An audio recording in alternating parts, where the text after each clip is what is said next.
Hello yes. రచన తెలుగువారికి బాగా పరిచయమైన పేరు. పుట్టి పెరిగింది కలకత్తాలోని వెస్ట్ బెంగాల్లో.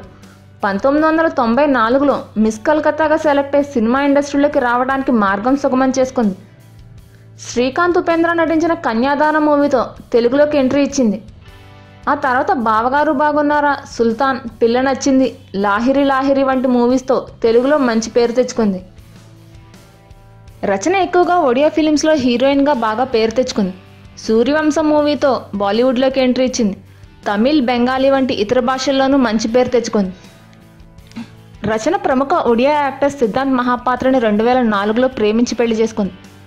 రచన ఒడియాలో చేసిన మూవీస్లో చాలా వరకు సిద్ధాంత్తోనే ఎక్కువ యాక్ట్ చేసింది. సిద్ధాంత్ ఒడియాలో సుమారు 100 సినిమాల్లో యాక్ట్ చేశాడు. రచన ఇంకా సిద్ధార్థ్ మనస్పర్ధల కారణంగా 2005లో వీరు విడిపోయారు. ఆ తర్వాత రచన 2007లో ప్రొబాల్ బసు అనే బిజినెస్ మ్యాన్ వివాహం చేసుకున్నారు.